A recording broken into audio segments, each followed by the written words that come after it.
Well, thanks, but you know, I'm only in charge of actually half the presentation. The first part is going to be done by,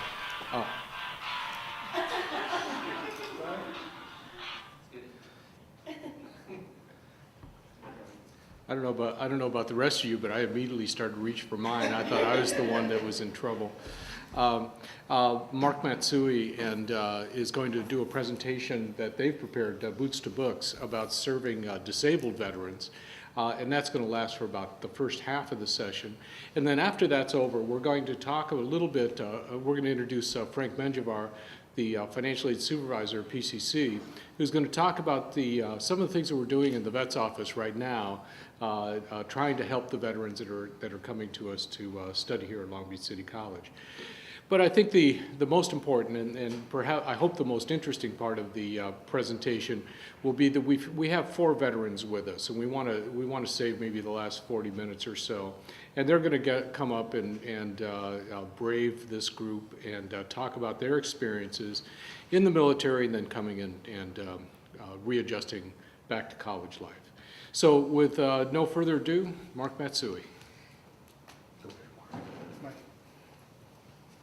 Thanks, Mike. With me today are Shauna Hagerman, counselor you've probably seen here at PCC, and Dan Hench, our learning disability specialist. And part of our presentation is going to flow like this. I'm going to talk about PTSD and some of the statistical stuff and some of the other broad-based issues that are facing our returning veterans coming to college. And Dan's going to talk about traumatic brain injuries and other disabilities. And Shauna's going to follow up with the services piece.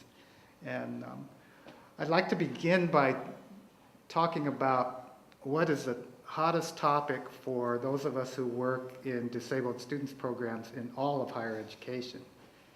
And that hot topic and that emerging issue is the return of our veterans from Iraq and Afghanistan and those who are returning with various kinds of injuries. Primary to that is post-traumatic stress disorder, which we will talk about. The numbers, the VA reports over 300,000 veterans leave the military each year. That's going to be increasing in the years ahead. More than 20% of the existing veterans come to California. And of those, 80% live in Southern California. You know, in the past, in World War II and previous eras, Vietnam, a lot of folks that were injured or were casualties during the war did not survive. And because of advances in technology and the rapid rate that we are able to get to our injured soldiers, many of them are returning and living productive lives. But as a result of that, there's a high rate of disability that returns. And when we talk about post-traumatic stress disorder, depending on who you talk to and where the numbers come from, over 90% of all returning vets have some form of post-traumatic stress disorder. 90%, it's kind of unbelievable. Nearly 98% will experience some form of depression and anxiety, but not necessarily to the point where it can be fully categorized as post-traumatic stress disorder. More than 30% will have service-related physical disabilities. And, you know, with the IEDs, the exploding devices that are created in the deserts, and you know, there are a lot of blast injuries, and Dan will talk more about the effects of blast injuries.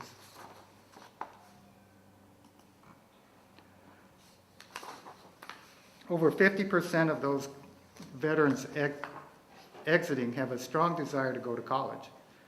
Only 10% of those veterans actually find their way to college or a vocational program. Of that 10% that do attend, there's nearly a 70% attrition rate. So, you know, we talk here at the college about our success and retention and persistence rates. Among our veterans, 70% walk away at some point. Of that 70% that drop out of school, 60% return to the military. And some of that is based much of that is based on the difficulties they have with the transitional issues. Now, one of the things that the military does to help our service people that are in these different conflicts is they prepare them psychologically. And you may have heard of the battle mind training that soldiers go through. And it's designed to prepare soldiers for battle. Because when you're making that transition from civilian life to military life in a war zone, you have to have the right kind of mindset to do that. Now, as you can see with these comparisons, and I won't go through all of them, targeted aggression versus inappropriate aggression. Well, the inappropriate aggression is as you return to civilian life. If that battle mind training is still in effect and you're not able to make that transition appropriately, or you have difficulty making that transition, that can be a problem, and so we need to get some assistance with that. Now, we talked about post-traumatic stress disorder, re-experiencing, avoiding reminders of, and numbing emotions and arousal issues. My father he just turned 89, and he's a decorated World War II veteran, fought with the 100th Battalion and the 442nd in Italy during World War II. And one of his veteran friends, they found that they could get PTSD diagnosis by going to the VA if they're having certain issues. And so he said, okay, well, you know, that's going to impact the benefits that I'm getting from the VA. And so they all got together to do this. Well, my dad went, and he started seeing this psychologist to do this evaluation. And one of the things that happened was triggers, flashbacks. You know, in the 60s, we talked about LSD and having flashbacks after you quit using, but it's the same kind of flashback. And so my dad started having nightmares, and it started impacting his sleep.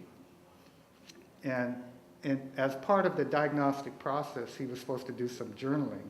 And I found some of what he had written, and this is like 5 years ago or so.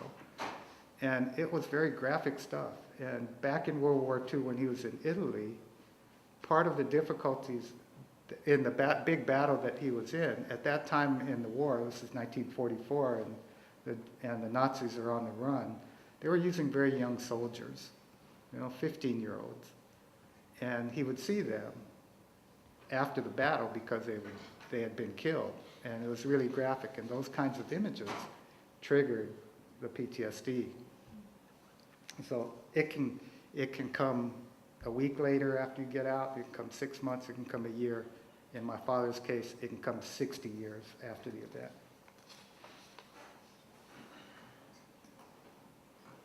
Other reactions: depression, anger, aggressive behavior. We talked about the numbing effect.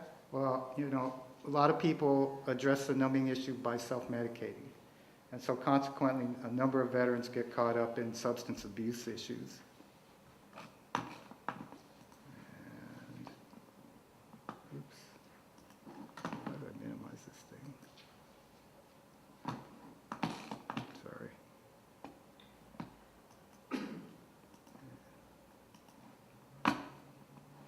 I'm going to show you a video real quick.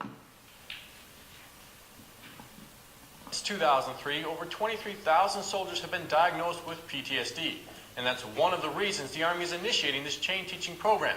Our medical editor, Dr. Paul Little, joins us now, and he takes a closer look at the symptoms of PTSD and MTBI. Sir? And Dan, the 23,000 that you mentioned are only the ones that we've diagnosed. There are many more out there who are suffering and haven't gotten help. Now, I talked with one veteran who went through the agony of PTSD for years because he just didn't realize he had a problem. That I've learned is it wasn't Desert Storm. It wasn't even the stress of Afghanistan or Iraq. For First Sergeant Cornell Soignier, it happened when he got back home. after coming back to Fort Benning, I had a soldier who committed suicide. It's still tough on me to this day. To walk in the barracks room and to see a soldier, brains splattered on the wall, skulls splattered everywhere. That was tough. That was really tough. It's Soignier had all the symptoms of post-traumatic stress: flashbacks, nightmares, anxiety, irritability, withdrawal from friends and family, difficulty concentrating and adjusting to home. All of that is very normal, to be expected. In most soldiers, those symptoms will fade over time. However, in some soldiers, those symptoms continue or get worse and interfere with their functioning with their friends, their family, or their work. And that's when you need help, because medics need to determine if it's PTSD or if it could also be mild traumatic brain injury. A lot of us remember from our days playing high school sports, getting our bells rung, getting a concussion. With traumatic brain injury, that's what we're talking about. So how do doctors tell the difference with MTBI? These aren't symptoms that start 6 months or a year later. They start within a day or two after the injury. So how do you get help? First of all, with this new chain teaching program, everyone from senior leaders to squad leaders learns that it's okay to get help. It's not going to mess up your career. We want to have every soldier recognize that symptoms of post-traumatic stress disorder are common, are expected, and are treatable. It all starts with talking about your feelings with someone you trust. It doesn't matter where you start, just so you start. First Sergeant Soignier got help, and he's back to normal. And he's on a mission to get the word out that it's okay to ask for help. Everybody understands it, everybody knows, so hey, let's deal with it. Let's find out what we need to do to be able to get this thing up under control and help people. Now, the First Sergeant has a great message there. And still the best place to get help is our old favorite, militaryOneSource.com. So you heard Sergeant Soignier talk about suicidal thoughts, and the suicide rates among veterans are very high. In 2007, they were the highest in 26 years, with 99 veterans committing suicide successfully.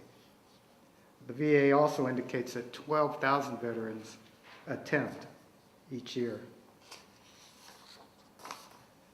So this is very serious business we're talking about, and it's very sobering.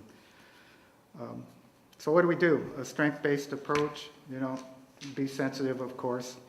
Promote resiliency. That's much of what the military talks about in terms of making the transition, being resilient. Focus on the strengths and skills that the warriors and veterans bring with them, and help them be part of the solution. And one of the things that we talk about in disabled students is the use of universal design principles. One of the things being, as today, we run a PowerPoint. I gave you a copy of the PowerPoint so you can read with it. Read it along with it, not just hand somebody something, but make sure they understand it. So principles of universal design. Okay, and I'm finished, Dan.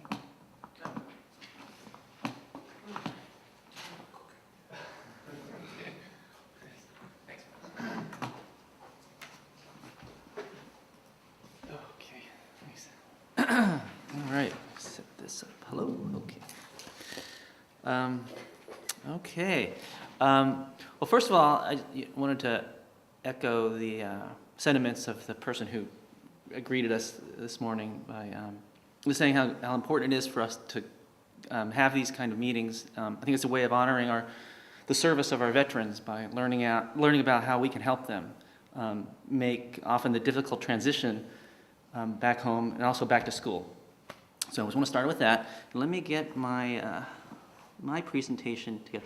Now, I didn't do what Mark did. I didn't pass out copies of my PowerPoint, but if you want them, I could absolutely make sure you get them. I could email them to you. But let's see. Let me get myself together here. Whoops. All right. Okay. Can you see that? Okay, so I wanted to just start with this slide. I'm going to be talking about a specific piece of this puzzle that called TBI, or traumatic brain injuries. But I think I wanted to start by saying that often with the case with our soldiers that come back that have TBI, TBI is in isolation. It often exists with other issues. And it's a little bit different than like with people who have head injuries in a sports situation. A TBI is never easy, but what happens is that the soldiers coming back with TBI are also dealing with these other issues as well, like post-traumatic stress, substance abuse, depression, pain management, having to deal with surgery. So it's this dynamic, it's like the zone in the center that really complicates matters. And each of these issues make the other issues harder to deal with. So I just wanted to really drive that point home. Okay. So now here's kind of an unbelievable statistic, but I know Mark kind of alluded to it. But the estimate is that about 20% of all of our service personnel, of the 1.4 million soldiers that have served in Iraq and Afghanistan, have sustained some kind of a brain injury. Now, fortunately, most of them have been mild, but it's an unbelievable statistic. So we're going to see people undoubtedly with these issues, and part of the other part of the puzzle is that because they're mild kinds of injuries, and soldiers are so tough, and they're trained to take the pain and go on and do their job. Most people who have these injuries don't get treated. They endure the injury. They're exposed to an explosion. They shake it off. They get up and they go back to work. But like in that video we were watching, when they get back to base, they start feeling the symptoms. So most people don't get treated, and that's something that I'm going to talk a little about a little later here. Okay. So just a real quick kind of this slide. I just want to talk a little about what a brain injury is. There's a whole complicated way of organizing what brain injuries are, but a TBI is a specific type of brain injury. Any type of brain injury falls under the umbrella of what we call an acquired brain injury and a traumatic brain injury, and that's what our soldiers are dealing with. Those are injuries that are caused by external forces coming into the brain. And so they're different than brain injuries like strokes or disease, injuries caused from disease. So TBIs are injuries from external forces, and you could even reduce that down further by discerning closed injuries and open injuries. And the pictures on the right are I guess CAT scans. On the bottom is a picture of an open head injury, and those are particularly devastating. And the one on top is a closed head injury. But both can be really serious. In fact, the actress Miranda Richardson just had a fall, had a closed head injury, but she died from it because she had some profound bleeding on the brain. So it can be really serious. Okay. So here's a picture of a brain, and some kids that look really hungry. Okay. So the point of this picture is actually that's not a brain. That's a Jello mold. Have you ever seen one of those? They have these Jello molds that you can make in the shape of a brain, but it serves the point to say that the fragility of the brain is a lot like the consistency of Jello. Like if you read about it, you hear the neurosurgeons will say, it's like, it feels like Jello or tapioca or butter. So it's really, unbelievably delicate. And the brain, it's floating around inside our skulls, and it's encased in this fluid, which is a cerebral spinal fluid, and it's kind of like our evolutionary shock absorber. But it's moving around a little bit, and it's okay to move it around a little bit, but when you get exposed to explosions or car accidents where there's quick acceleration and deceleration, that's where you get problems. And that's where these injuries can occur. In fact, I have a little animation just to drive home the point here. Let me see if I can get this to work. Haven't tried this yet. Let's see. And, okay. So that's kind of what's happening. Like if you're in an accident, your brain is getting jostled around And so, you can all think of it, oops, let me cancel that. Like if you had that Jello, let's say you put that Jello mold in a little container of water, and you put some rocks in there to mimic like the hard surfaces of the interior of the skull, and you shook it around, you're undoubtedly going to get some tearing. You're going to get some ripping, and that's what happens to our brain when we have these kinds of injuries. Okay. Now this is actually a picture that was just taken after an IED exploded. And so you see the guy in the picture, he's holding his head, and this is really common. In fact, I can ask the panel. My understanding is that if these guys that are on patrol, within a week or two, they're going to experience something like this.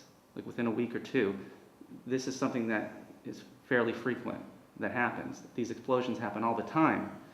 Again, the majority of which are mild, unfortunately, but even if there are apparently no symptoms, there's no outward injuries, there can still be some internal injuries, like we saw in that last slide. So what's happening? These guys are coming back to their base, and they're experiencing these kind of immediate effects, these deficits in cognition and emotional regulation, and also some physical problems like headaches. But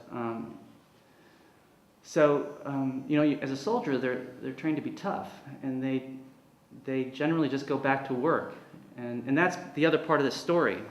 And this is a really important thing that's happening, and they know it in sports.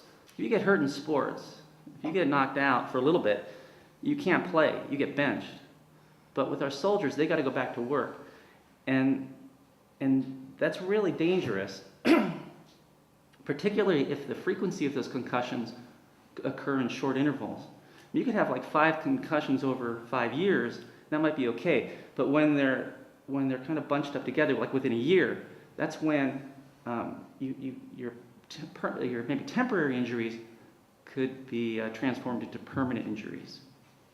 So I think the military is really looking at that right now, and they're trying to screen soldiers better so that they can prevent the temporary injuries from turning to permanent injuries. Okay. All right. Now the other thing too about these blast injuries, these IEDs, and most people have heard about these IEDs. So the thing was that they couldn't understand there were these explosions happening all the time, and some soldiers that were kind of near the explosion, and they were not apparently hurt, they were experiencing these symptoms of TBI, and they didn't understand it for the longest time. But there's a kind of an understanding now, a working theory of what's happening, and it's called, what they call it, technical term is called barotrauma. Basically, when you get hit with when you're in the presence of an explosion, depending on the force of the explosion, the pressure wave can travel through the atmosphere of up to 1,500 miles an hour. So, just imagine getting hit by something that's moving at 1,500 miles an hour. And there's 2 things that happen. The initial wave hits your body, it can knock you down. But then the dangerous thing, apparently, is the second wave, that the energy goes through your body. Because we have openings in our body, we're not encased in steel. So the force goes through our body, and the thinking is that it's ripping and tearing apart our organs. And in case of the brain, what they're thinking is that as the force is moving through the body, it's forcing the blood to spike into the brain, and so the wave goes through into the brain. And this next picture is, well, it's not a photograph, but it's what they're thinking is what's happening to like the individual brain cells. And we've got 100 billion brain cells in our brain, and they're all talking to each other. So the thinking is that when these brain cells get damaged, then we start losing function, and our brain cells are really the building blocks of who we are. So it's they're just trying to understand it better. And this was actually that that last picture was from a Popular Mechanics article that came out last year. Here's another thing that they're also thinking of. There's these big structures in our brain too. What are they? They're connective structures. They're part of the brain cell, but it's the white matter. It's like the little tails of the brain cells that are bunching up, and they bunch up and they connect the big circuits or the big cables within our brain together. And they're concerned that even those structures are vulnerable too and can shear away. Okay, so all right. A little bit more about the manifestations of brain injuries, and we've known this for a long time in DSPS. Brain injuries affect everything. It's an all-inclusive disability. Everything happens from your brain, so it affects. If you have deficits, or if you sustain a brain injury, it's possible you're going to have deficits in all of these areas: movement, sensory, so on. Okay, so. Now I also had a video too, but let's see. Mind if I can get mine going? Let's see if I can. Okay, this is from a. We're going to take a closer look at the military's failure to diagnose and treat the signature wound of the Iraq War, traumatic brain injury, or TBI. A Pentagon memo uncovered this morning by USA Today warns that the military lacks a comprehensive plan to identify and care for soldiers with TBI. And on Capitol Hill, House Democrats called for $450 million to research and treat TBI. They said brain-injured troops should have the same chance at recovery that ABC's Bob Woodruff did, who also suffered TBI in Iraq. Bob discovered that many troops with such brain injuries went undiagnosed for years. Tonight, Bob has one soldier's story. Gina Hardy never had a chance to enjoy her husband's homecoming from Iraq. He returned with back problems, a bad knee, and another injury no one could see. You see pictures of soldiers coming home reunited with their families, and everything's great. We didn't have that kind of reunion. When I saw him for the first time, I was disappointed. He was just different, and I couldn't understand why. What they didn't know at the time is that Warren Hardy was suffering from the effects of an undiagnosed traumatic brain injury. He's not exactly the man I married. He's not the same person. Warren Hardy came to California from England 12 years ago for a job in the Silicon Valley. He met Gina, fell in love with her and with America. Following the terrorist attacks of 9/11, the Hardys both enlisted in the Army. Gina was stationed in Germany. After Warren became a U.S. citizen, he was sent to Iraq. This is probably around about 20 minutes after we got hit. A few months into his tour, his armored vehicle rolled over a bomb, and the explosion whipped Hardy violently around inside.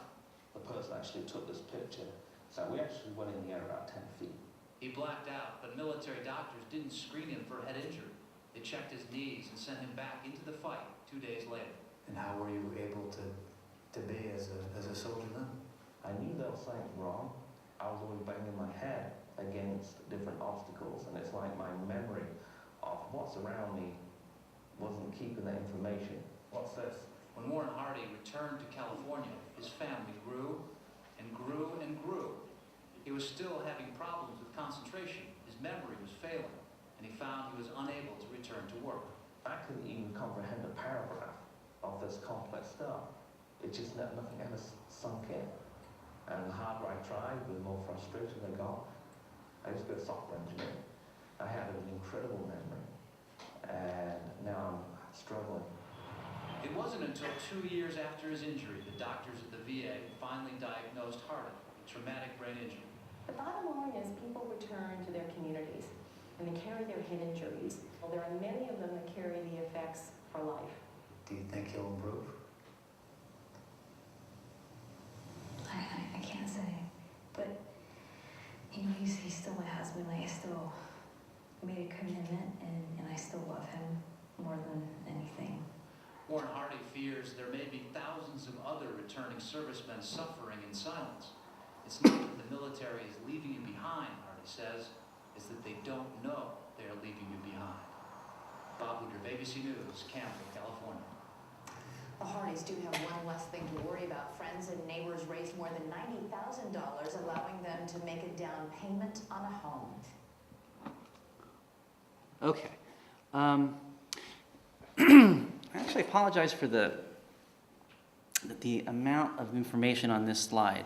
I know it's really busy, but it does convey the reality of all the different and complex problems that people with TBI deal with, and particularly in a school setting. Now, the three things that pop out here on this slide are the difficulties that you can kind of put them in themes. The executive function disturbances, that's a term for just thinking control, our ability to have control of how we think and stay on task. Neurobehavioral disturbances, that's memory and processing. Sensory problems, mood disturbances and emotional difficulties. So there are a lot of things that impact a person with TBI. I think as like student services personnel, probably the intersection that we're going to have in terms of what their difficulties are and where we can help them is in this area of executive functioning. It's helping people stay on track and as students do the things that they have to do, help them plan and get through the bureaucracy of registration. So that's where I think we're going to be finding that we can be the most helpful. Okay. And I've actually got a handout that what I've done is I've tried to put together some good strategies that actually tap into the different typical types of deficits that occur with TBI. Is that on that yellow sheet? There's a lot of information there. And I was kind of struggling. I think, well, how do you make this, how can you take this away and make it meaningful to you? So I came up with kind of an idea. You know, I was just talking about, executive functioning. That's sort of like the little pilot in our brain that, that's the resource in our brain that allows us to control what we're doing, our planning, multitasking, things like that. So I have this little analogy. When you're with somebody who has a TBI, think of yourself, or think of the qualities of like an air traffic controller. Like in the movie that they're talking to a pilot that's kind of not got full control of the airplane. And our job, or the job of the air traffic controller, is to help them get through the night and so they don't crash. So what are the qualities that someone like that would bring to their job? Well, they'd want to give clear directions.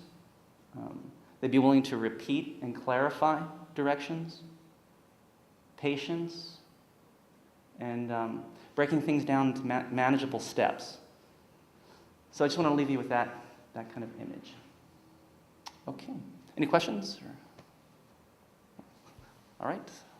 Thanks, Shauna. You're up. Cool. You can leave your airplane there. Okay. Because it kind of ties in. Seriously? I don't have any flashy PowerPoints to show you, but I just wanted to sort of bring it together then. So now we have all the sobering news about people coming in and having a disability of some sort. And I know that, I don't know anything, but I can imagine that veterans do not want to be labeled as disabled. It carries a stigma. It carries a stigma for all of us. So, of course, our office is called Disabled Student Services, unfortunately, sometimes. And so we're here to help. However, veterans sometimes, number one, don't know. They might have a learning difficulty. They don't know what our office could do for them. We provide accommodations for several kinds of disabilities. We've been just talking about 2 types of disabilities. You can imagine some of the physical disabilities that people might be coming in and presenting us with. So we accommodate an individual. So we have a certain set of accommodations that we provide: testing assistance, specialized tutoring, registration assistance, help with financial aid, helping people break things down into small manageable steps, giving clear directions. But I think our role also will be obviously to work with returning veterans to help them understand how some of these types of disabilities may affect their learning. I mean, it's pretty clear, I think, now how this may affect somebody's ability to take in information, remember it, and bring it back out onto a test. It would be very difficult. So our job is to help them manage a disability so we can really get to what they're learning, and so they can present it back to the instructor and be able to be successful in school. It might be taking reduced units. We may need to talk to instructors. We may need to assist the veterans in learning how to communicate their needs to instructors. You know, you don't have to say your whole life story. You know, you can come in and say, this is what I need and this is what I've been approved for, and you really don't have to get into your personal business if you don't want to. And I know the panel will probably talk about having to manage their life. You know, the VA is a cumbersome system, and there are times that, you know, they may have been waiting for an appointment for 6 months, and that appointment might fall on the final, and they have to go to this appointment, and sometimes instructors don't understand. So our office can assist in that communication and teach the returning vet and student how to advocate appropriately for themselves. So that's sort of what we do. It's all very individualized.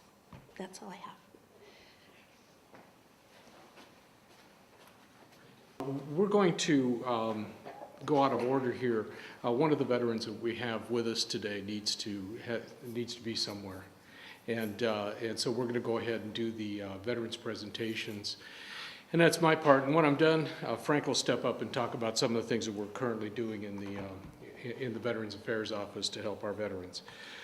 It's really my great honor to introduce these fine young men and fine young women. And we're going to start out with Aixa Seals. Aixa, why don't you come on up?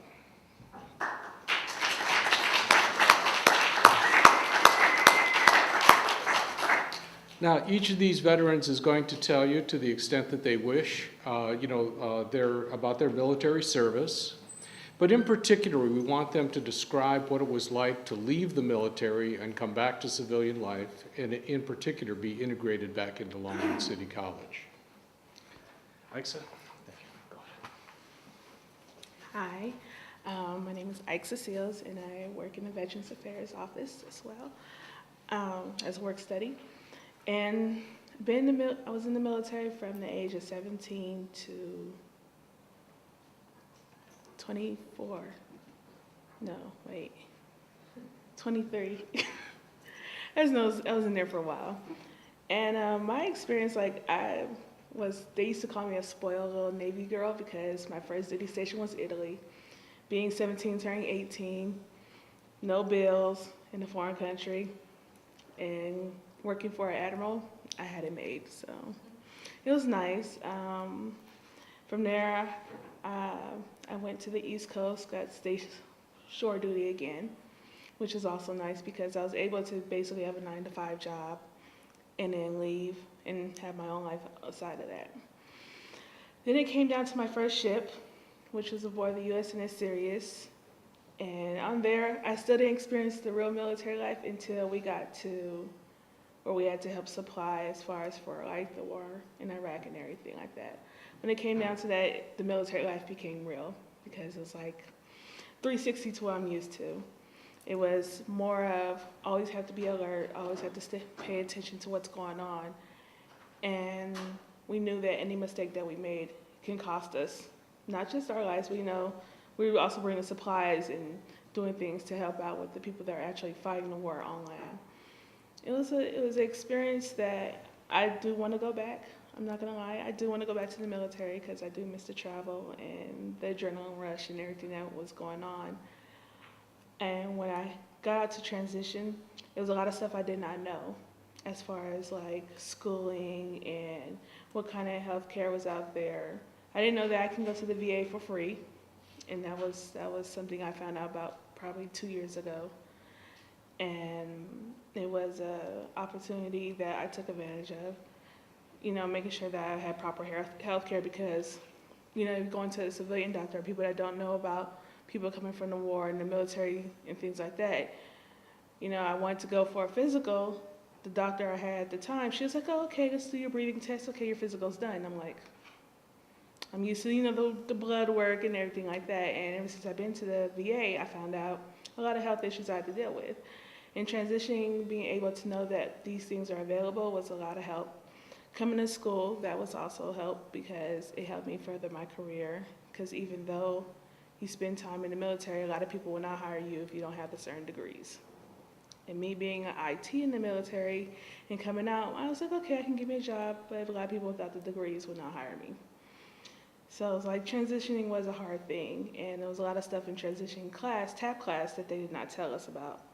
And I know we have a lot of vets coming through the VA that tells us, you know, we didn't know about this in TAP class. We didn't know that we're able to get medical help and everything like that, because basically in TAP class, they're like, okay, well, you're done. Bye. See you later. And so it's a hard thing to do.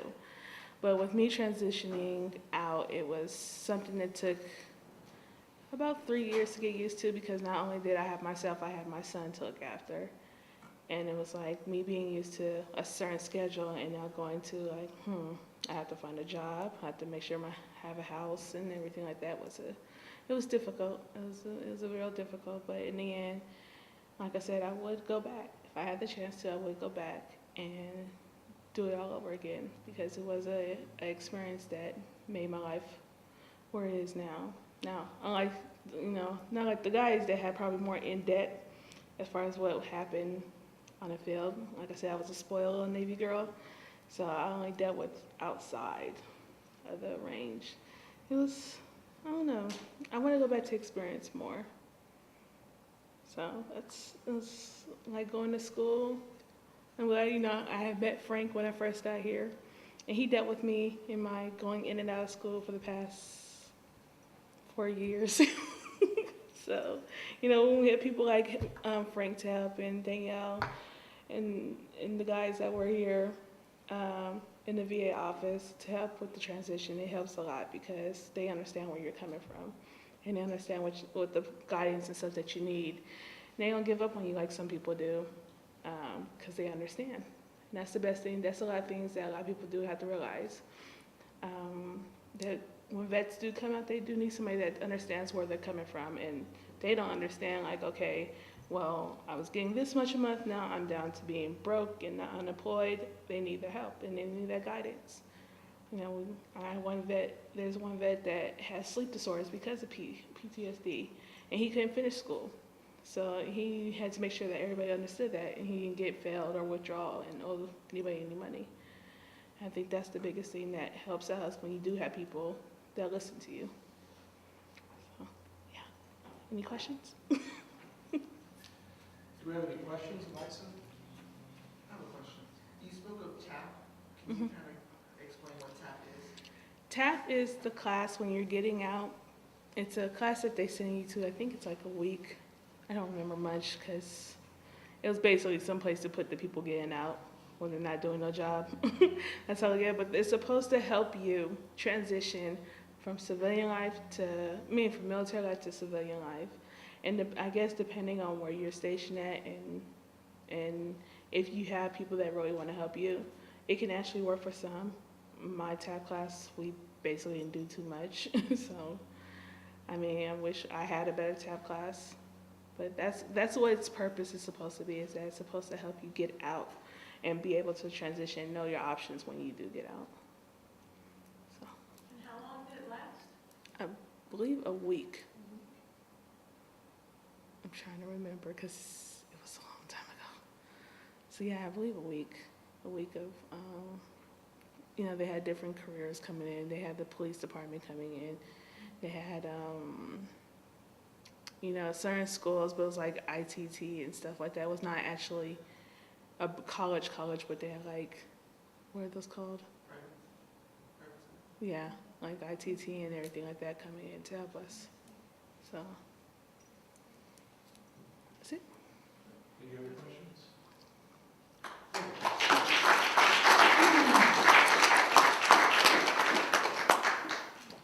Hi, my name is Chris Kong. and I served in the Marine Corps from 2002 to 2006. And during my service, I did 2 deployments. I served all over the world, and also in Iraq. And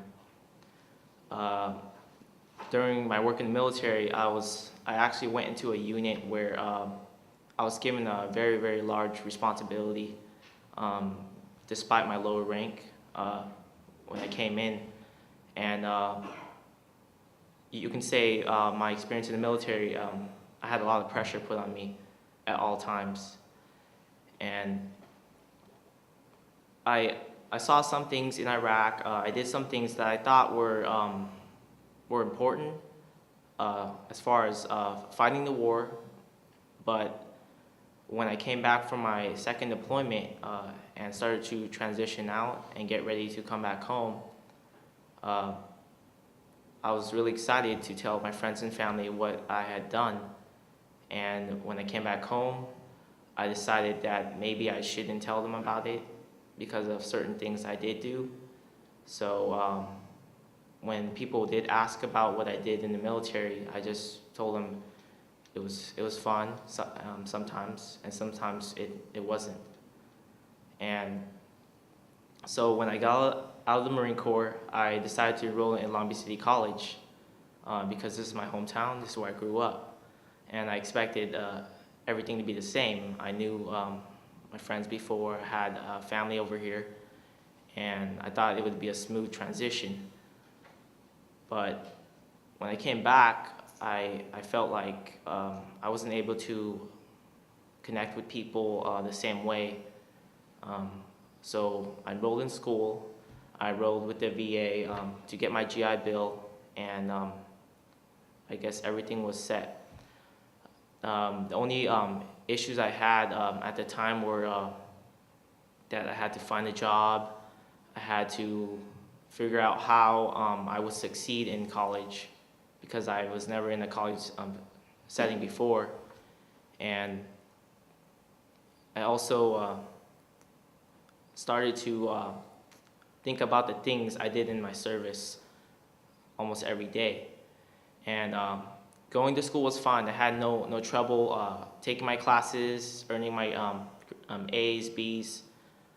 Everything was fine with that, but the issues I had was these waves of random thoughts about my service, about what I did, and how I would try to put them aside. So my first 6 months out, I was having a lot of difficulty paying attention in class, talking about topics on Iraq, especially during that time. They were talking about it a lot, and I would just choose not to speak on that. And I also had issues with my overall health. I started to have back problems. I started to have trouble sleeping, and I chose not to tell anyone about it because I expected, because I was a Marine, I expected something else of myself. I didn't expect to complain or tell anyone about my problems because that's not what we did. And because our mindset over there was pretty much not, it's pretty much just to give away your life if you had to. And so coming back, what do you know? I'm still here. So how do I come out of that mindset was an issue. So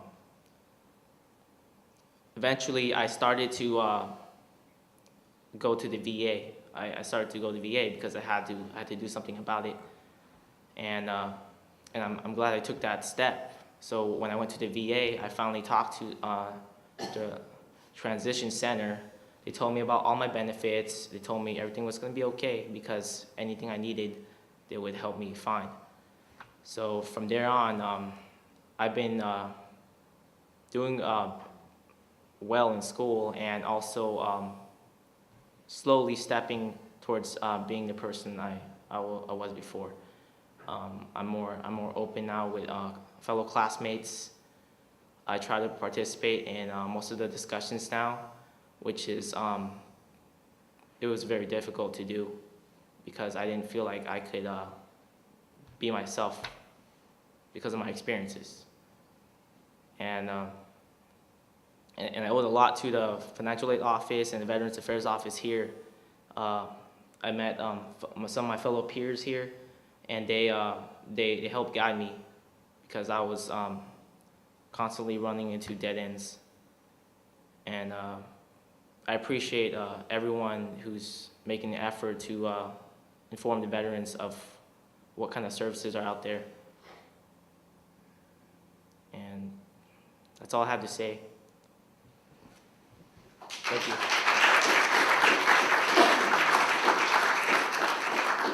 Do you have any questions of Chris? Did you ever speak with a psychologist? Yes, I have. I have spoken with a psychologist. And I just told them about any kind of issues I had, and they took all the necessary steps to just get me home. And you think that's helped? Well, everyone has their experiences with the VA. Some people like their experiences with the VA, some people don't. I have my own personal view on that, which I can't really speak for all veterans, but I'd like to say the VA is a good source for help. What's your area of study at Long Beach City? Well, I was going into criminal justice, but I switched it over to public administration. So that's what I'm working on right now. He's at Dominguez Hills right now. Getting ready to graduate? Yes, I'll be finishing my bachelor's degree this May.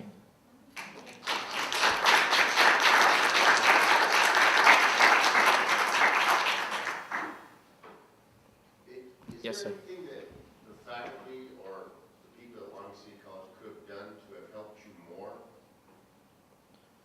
Well, when I came back, it wasn't, you know, if you look at me, you'll see a young guy. You won't be able to tell that I'm a veteran, most likely. So it just really took me telling them that I'm a veteran or telling anyone else. But you just have to try to find who the veterans are and make sure they are checking into all the steps they need to.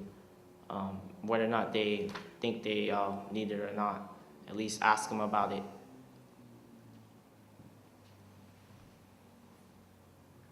Any other questions? Thank you, Chris. Yes. And one of the things that Chris said, and you really can't underestimate this, is the mental toughness that is really demanded of you when you're a soldier. You know, they can work 20-hour days in 120-degree heat and then come back here and begin to have some, you know, thoughts that they can't get rid of. And my God, I'm a Marine. I should be able to control these things. And oftentimes it takes a while to go and ask for the help that's needed. Next we have Ozzy Lemus.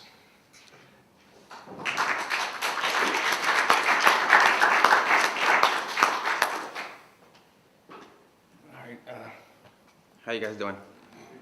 All right, my name is Ozzy Lemus.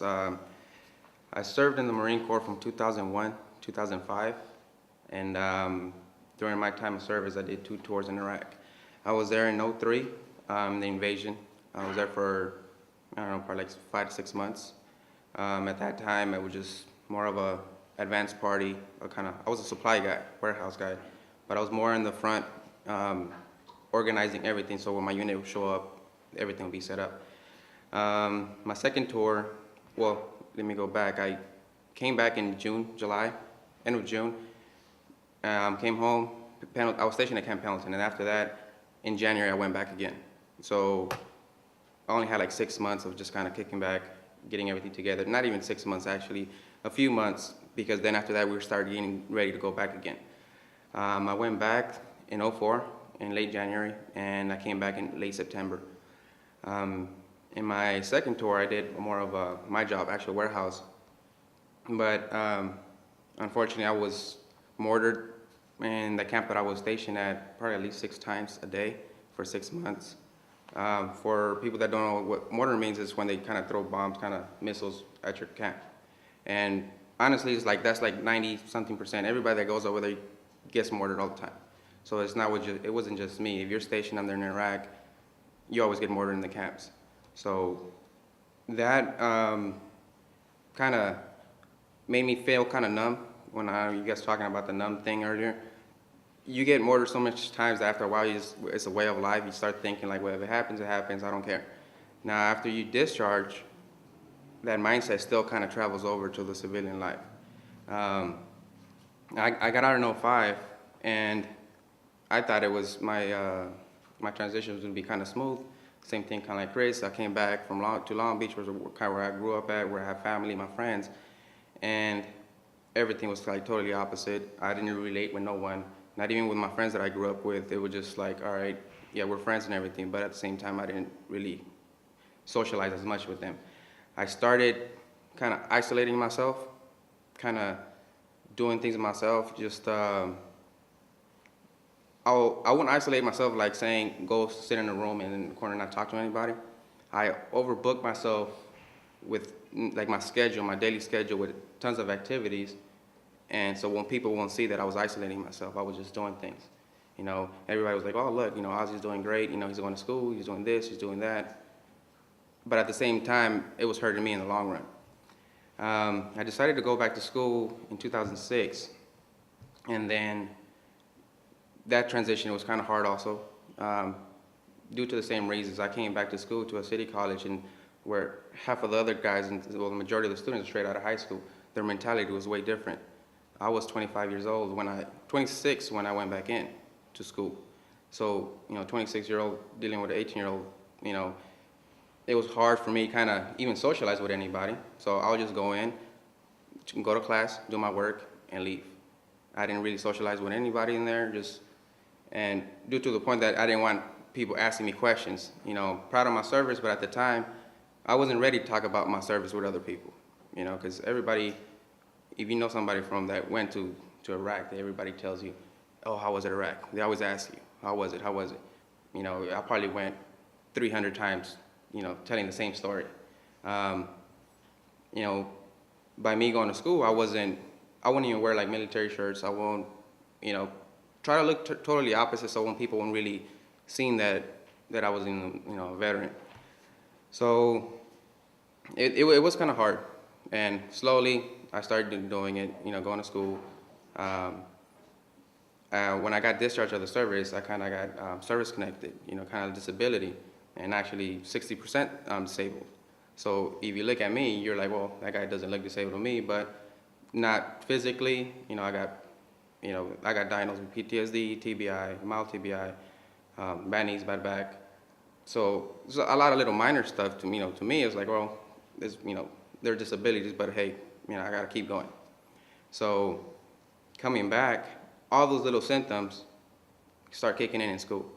You know, my lack of concentration was just like, I'll read paragraphs, you know, chapters, and I had to read it once, twice, because I wouldn't, you know, understand what they were trying to say. You know, as for the PTSD side, I was always sitting in the back, in the corner, because I didn't want nobody walking behind me or anything. I was just kind of watching everybody and just doing my thing, and just, like I said, I would just go to school, do my work, and leave. I really didn't have that much friends in school until I started meeting with other veterans, and then that's when I started kind of networking and kind of using that peer support, like, hey, you know, how are you doing it? How are you doing that? You know, and that's how we started, and that's how I'm keep doing. That's what I'm doing now. As for, you know, coming to school, it did help me out a lot. You know, I didn't know about the Disabled Student Service, and actually enrolled like a year and a half, almost 2 years after I was in school. I didn't know about it, and I was like, well, if I knew before, I would have, you know, kind of got help. But even once I knew I was eligible, I still didn't go, because I was kind of like that stigma. I'm like, well, I don't know about that. And it was funny because once I did go and I started going to school, in the first day of school in the semester, the instructor said, oh, well, I got somebody that he needs a note taker and this and that. And after that, they said, oh, who's the person, whatever. And I kind of raised my hand, and everybody looked at me and was like, well, you hear little whispers, like, that guy doesn't look disabled to me. And I'm like, well, to me, it's like now, it's like I feel more comfortable. I was like, yeah, whatever. I could talk about my military service. I was like, oh, people haven't asked me. A couple people have, and then I just said, I was in service. I got kind of hurt, whatever, in Iraq or whatever. And they kind of drop it. And when they do ask, I kind of know how to direct the conversation to something else. So, it's been that transition from the beginning, right out of the service. It was kind of hard, and it's still hard, but I already kind of learned how to deal with it, and specific issues, how to direct questions to somewhere else. But now probably 90% of my friends are all vets, and they're going through the same thing I went through. And I tell these guys, hey, you're eligible for this? Are you eligible for that? But at the same time, they got that stigma, like, no, I don't want to go. Now, but everybody, it's a common pattern that a lot of guys do. And they don't want to socialize, really. They go to school, do what they got to do and leave. They don't want to make friends down there. Just, that's one thing they want to do. They just want to go to school, do that. There's a couple of things I wanted to talk about, because I know there's a lot of things that happen. I could sit here and talk about it for an hour about all this stuff that we go through, but like for VA appointments and with disabilities and all this stuff, once with the VA, I did go to the VA, got help and everything. They helped me out, they were great, but they kind of discharged me, saying, all right, you're good, time for the next guy, 'cause there's more guys coming. Now I got to figure out my ways to deal with stuff. But at the time when I was going to school, they'll give me an appointment, and one appointment will lead to 10, 15 other appointments. It's not like, all right, you just got an appointment, and you're good. If you're doing, and when you're going to school, they tell you, all right, you go for your first screening, all right, cool, they tell you, all right, you got this, and that. Now, they put you in the system, and then everybody wants to contact you and set up appointments. Next thing you know, you got 6, 10 appointments, 5 appointments during the week. And you're like, start debating, well, I got school or my VA. And it gets kind of hard. So that's one thing that I want to kind of inform you guys, is that when it comes to appointments, we get tons of appointments. But pretty much, that's it. Everything's going great. I'm still going to school here. I work full time. I got a wife and kids, so I'm always staying busy. I'm actually, with my schedule that I got, I've been procrastinating of trying to apply at another Cal State, because I'm already at that 60 over units. I'm like, all right, when I'm gonna do it, I'm just kind of, procrastinating. But that's one of my goals that I'm gonna do, soon, so I could leave, go to my other school. But everything's going great. But pretty much that's it. If you guys have any questions, I'll be glad to answer, unless you guys want to ask questions later. So that's it. Any questions about it? You mentioned that you said 90% of your friends now are vets. Yeah. Do you feel like, is it hard for you to relate with people that aren't vets, or do you feel like you have a better time relating with people that are vets? Yeah, well, a lot of my friends are vets, due to the reason because we went through the same thing. Being in service, and especially going to combat, going to war, we're forced to get to mature like quickly. You can't act like a kid and do party and do stuff. We're forced to be kind of like more mature. We come back and the mentality is still the same. We're more of a kind of like, we're more mature, and our peers that are not really, that haven't experienced that, they're still in that party scene, want to party and do this stuff, and sometimes a lot of that stuff might trigger some of that stuff for us, or especially just me. I don't know, I can't be speaking for everybody else, but that's how I feel. Like, I do talk to some guys, and if they're like in the maturity level, kind of like where I'm at, then we could hang out. But a lot of those guys, they're still in that party scene. Let's party, let's do this, let's do that, this and that. Our thing is like, all right, we went through this, went to the military, now it's time to get a job, get an education, do something. I really don't want, especially because I'm married and have family and kids, I don't got time to be kind of hanging out, fooling around. So I don't know if that answered the question. So any other questions? experience of symptoms, the surveying and stuff like that, how do you react to that? What does it do to you? What does it make you feel like? Like when I go through symptoms, or like you mean my PTSD and stuff like that, or? Yeah. Well, now it's more understandable. You know, I could catch myself right away because I kind of educated myself, learned all about the symptoms, what triggers it, and all that stuff. So I kind of, when something happens, I catch it right. You know, I catch it and I kind of use my cognitive awareness, kind of like, all right, you know. But before, it was really frustrating because, you know, a lot of this stuff was like, I'm capable of doing this stuff, but I can't do it. You know, and it used to get really frustrating because I'm like, even to this day, you know, I was thinking about it earlier today, yesterday, I had an essay due last week, and I did it. But I was thinking about it yesterday, and I couldn't remember what I did my essay on. I was just like, and I was like, what did I do it? And I'm like, I'm thinking. And I knew I could go online and go check my stuff to see what I did, but I'm like, no, I got to see how long it takes me to remember. And it took me half of the day to remember what kind of essay I did. And that's when I get frustrated, because before, I used to do everything good, fast, remember everything. Now it's like, it's a disability, but at the same time, I don't let that disability kind of hold me back. You know, I got to keep going. So it gets frustrating, though. Anything else? No. All right.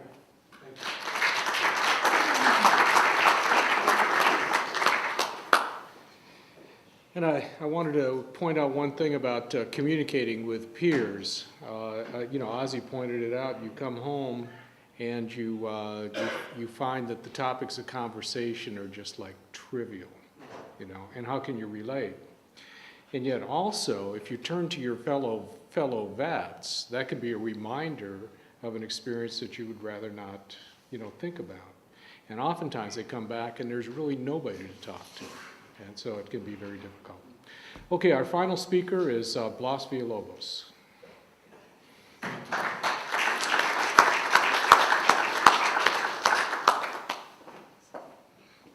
Hi, how are you guys doing? Well, like Dr. Mike said, my name is Blas Villalobos. Brief history about my LBCC experience. I actually started working here back in 2004, I think, as a work-study student at the VA office. I enlisted in the Marine Corps, you know, and you're gonna hear a lot of similar things. We're all Marines here, so. I enlisted in 1999. I went to boot camp here in San Diego, and early on they figured out I was a good shooter, so I actually got promoted in boot camp for that. And my first duty station was with an experimental scout sniper platoon with a unit that wasn't really used to having those guys there. So went to my first unit, ended up going to Iraq in 2003, went through a lot of the same things that these guys went through. I guess the hardest part, and it's already been covered, so I don't want to go into it a lot again, is the fact that you get out there, you get injured, and a day or two later, you're back in service. So there's no break in between. You get there, do what you're gonna do, get hurt, you get better, you get back out there. It's as simple as that. A lot of the issues that I'm dealing with, some of which include PTSD, in the process of going through the TBI issues, knee injections, because I got hurt while I was in the service. A lot of those issues make it a lot more difficult for us to kind of transition back into society. Most, if not all of the symptoms you guys see are not physical. So it's kind of hard for us to go to the disabled students office and say, hey, I need help with this, because we never really know how they're gonna look at us. So that was my main issue. Coming back from Iraq in 2003, my main problem was self-medication. My younger brother enlisted, so it was kind of odd for me to self-medicate and start to get better, and then bam, my younger brother gets shot in Iraq and goes back to Germany. Everybody thinks is the worst, And now I'm back to square one, dealing with the same issues because now he's going through it. So I'm having to deal with a lot of the same problems that I just kind of learned to work with. So when I started working here, the biggest problem I saw when I first checked into, Long Beach City College was that I went to the LAC campus. When I asked about the Veterans Affairs Office, nobody knew what I was talking about. So I almost went back into the service. I got so frustrated trying to find the office, trying to figure out what I was going to do, that I actually went back to Texas, and my wife dealt with everything. I got one call. I got a call one day from my wife saying, okay, you're registered to start in this semester. This is what you're doing. These are your classes. Based on whatever they said, this is when you're going to start receiving your GI Bill. All you got to do is sign. And I mean, I really didn't have to go through a lot of it. So that made it a lot easier for me. When I finally started working here and I realized how the system worked, I started working with Frank, I started working with Dr. Mike, I started working with one of the former students, one of our former work study students here. I realized that there are ways for us to get the help that we need. It just takes a little more time because a lot of the services back then were not, or a lot of the offices were not aware that there was a system that would help veterans. So that was the biggest problem. Dealing with the VA was another issue. I didn't really get any services at the VA until about 2 years after I got out. That was due to issues that I had at home with the wife. She's the one that looked into it again. She's the one that went to the VA and said, hey, this is what he's going through. This is what's going on at night. This is what's going on when we go to the store. This is what's going on when we go out to any public places. What can you guys do? Before I knew it, I got a call from the VA saying you have to check in. This is what we got to do. And I was just upset at the fact that she kind of did all that behind my back. And I really truly understood why she did it until I checked into the VA. I talked to them, and I was able to step away from everything basically and take a look at myself and see, okay, yeah, this is what I'm going through. This is what I'm experiencing. And I was able to look at it from a different point of view. So, almost getting divorced, that was one of the biggest problems. People that you talk to, and the reason why we don't have friends who are not military is because a lot of people don't really understand why you do what you do.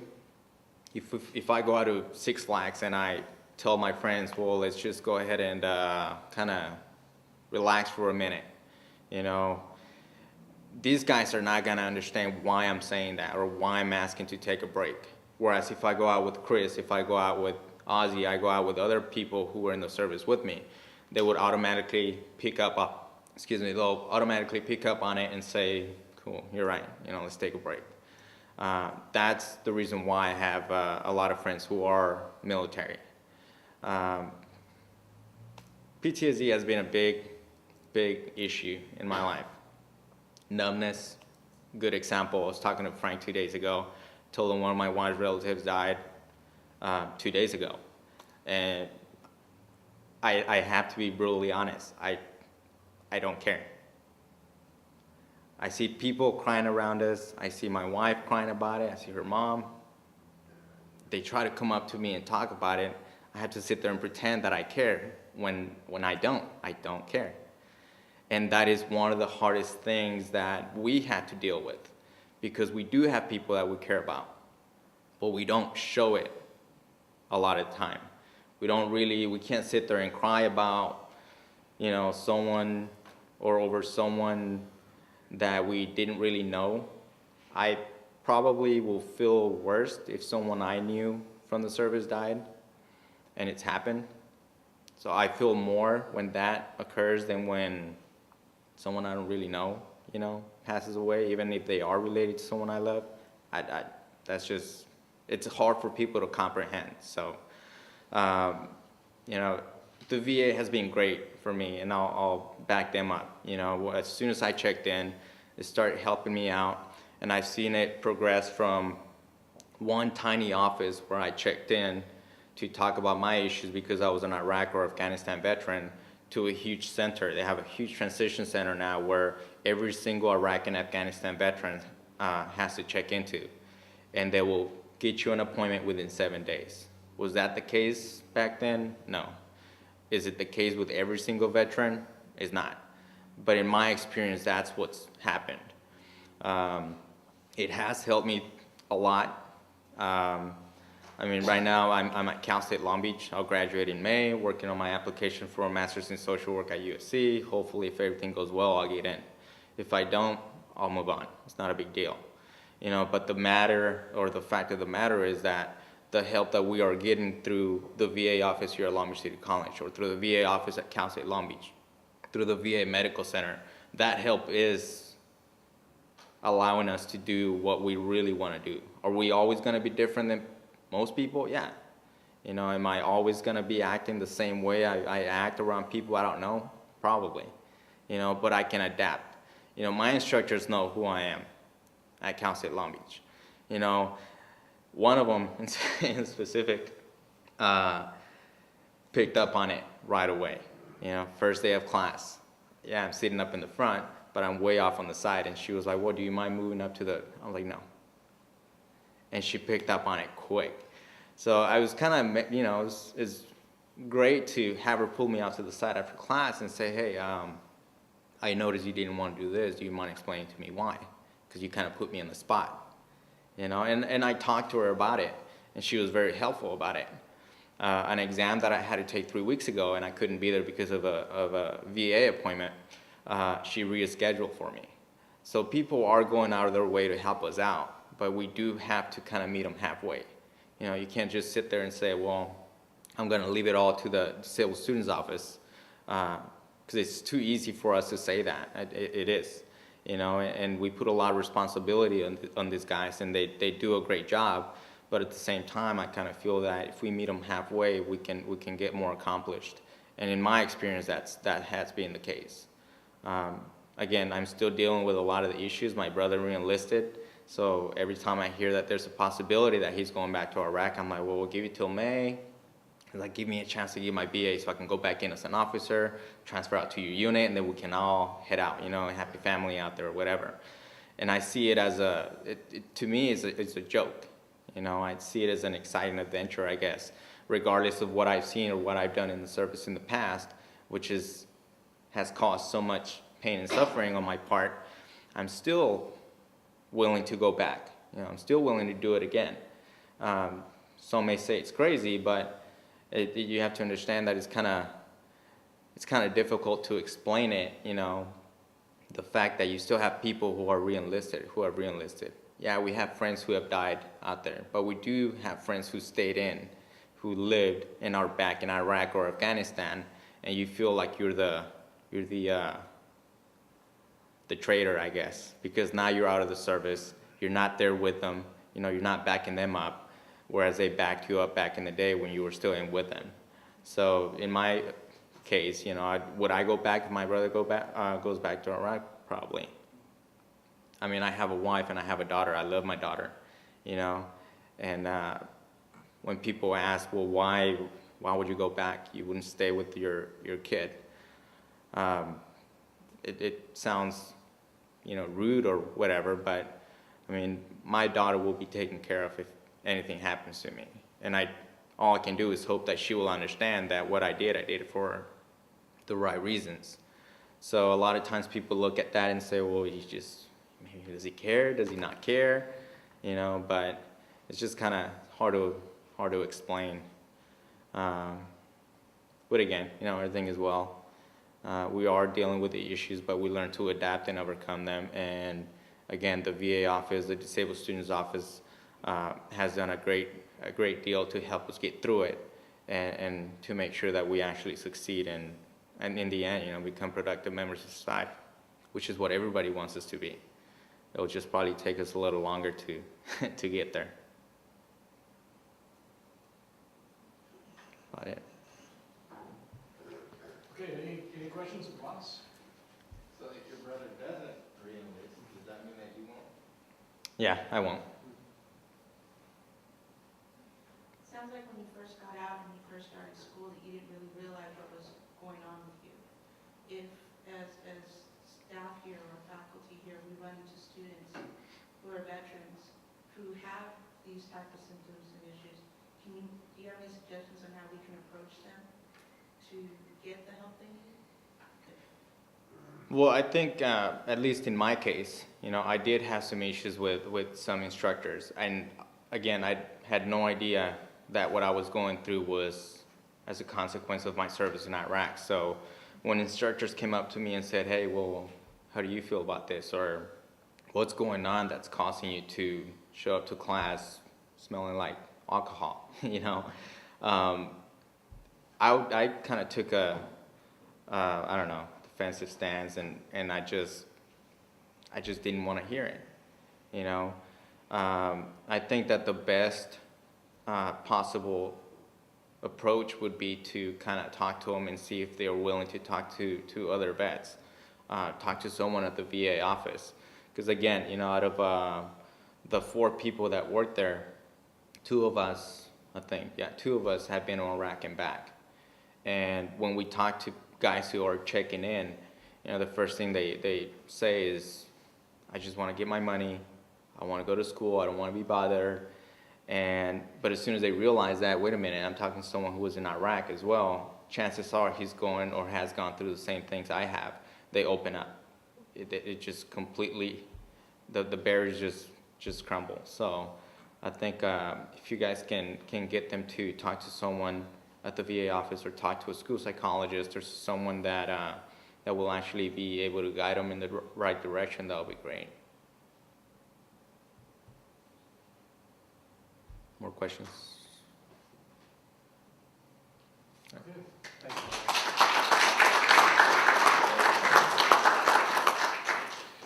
And finally, we have Frank Menjivar, who's going to talk about some of the current things we're doing and planning in the Veterans Affairs Office.